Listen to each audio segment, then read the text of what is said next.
However, this is being streamed. Is this okay? So this is being streamed. So it'll stop. Sorry. If you guys close, it stops. Okay, and so based on what we're about to do next, we'll either close the stream and close the room, or we'll keep it open. Okay, but here we go. Here's the question. Officer Mecham, do you wish to make a request that the hearing be closed? No. All right. Okay.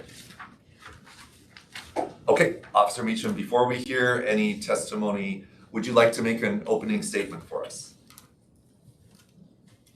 No.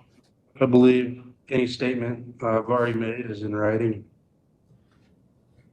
Okay. And Officer Mecham, great. So I appreciate that. So the first question was if you wanted to make an opening statement, and then this question kind of sounds the same, but it's a different question. So Officer Mecham, do you wish to testify? In other words, offer testimony into this contested case hearing?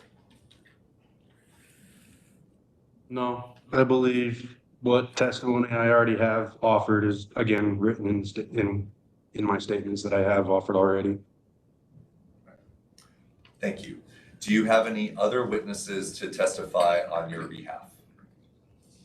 No. And then the next question is, Officer Mecham, would you like to make a closing statement? Okay, so we can ask questions. Okay, so thank you. Appreciate the prompt. What we are going to do is, before we ask whether you want to make a closing statement, I am going to open it up to the commissioners to see if they have any questions that they'd like to ask, and then after that, you have an opportunity to respond if you'd like. So go ahead.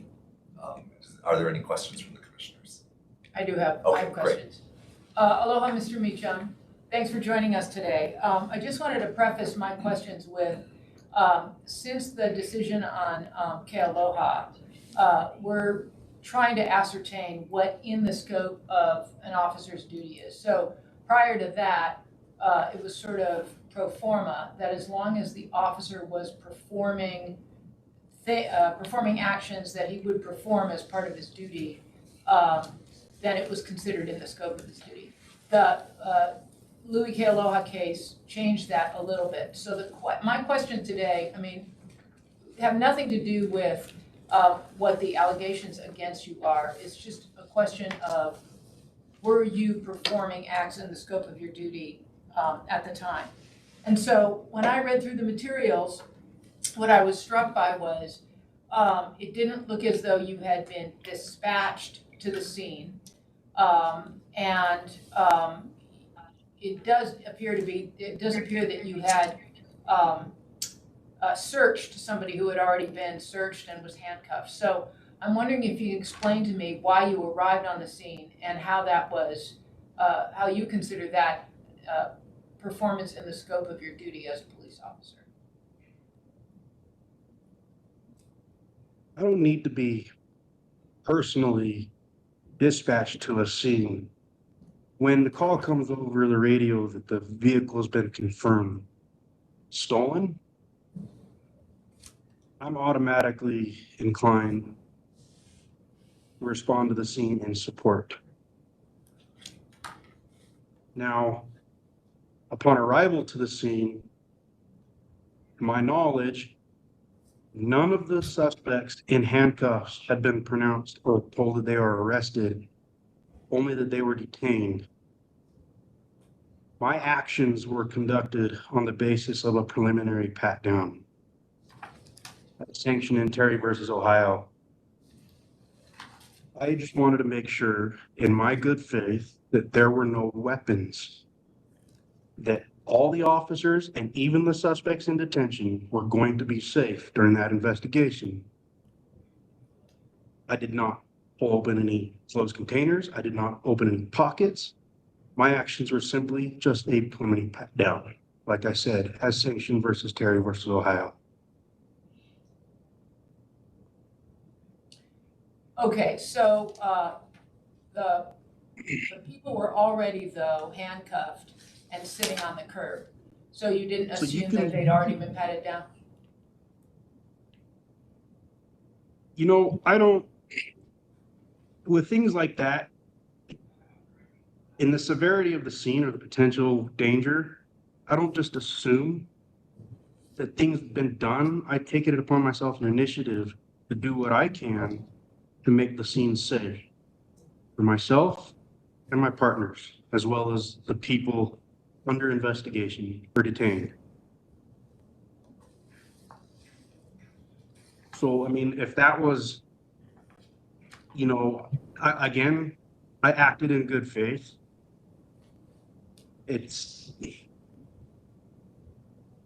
like I said, I took the initiative personally make the scene safe, and it wasn't out of any malintent. I don't know the suspects. I don't know who these men are or whoever. I don't have any personal prejudice towards them. I treat them the same as I would in any situation involving a stolen vehicle, possibly high stress situation. Possibly there's the potential for danger in that scene is greater than, say, going to a fireworks call where, you know, citizens are lighting off fireworks and all you really got to tell them. And I mean, if you have to, you can issue citation, but other than that, I mean, there's not as much danger, in my opinion, on that scene as there would have been in the scene that I went to. Anyway.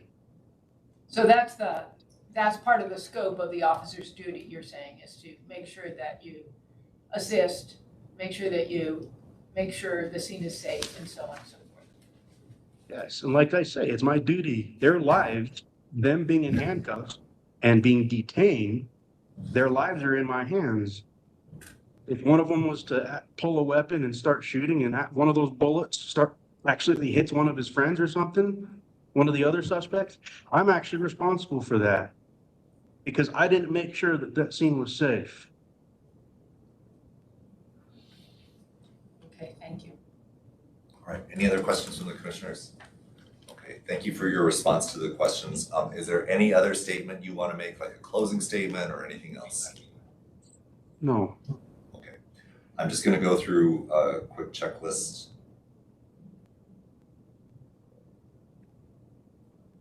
All right. I'd like to entertain a motion to close the record of this hearing. Okay, motion, second. Any discussion? All in favor, say aye. Aye. All right, hearing is closed. Thank you for your presentation. The commission will take this matter under advisement and the parties will be informed of the commission's decision. Thank you very much. Thank you, Mr. Mecham. Thank you. Thank you. I'm allowed to leave now? Yes. Yep. Thank you. Good night. Thank you. Thank you. Take care. Thanks for Yeah, take care.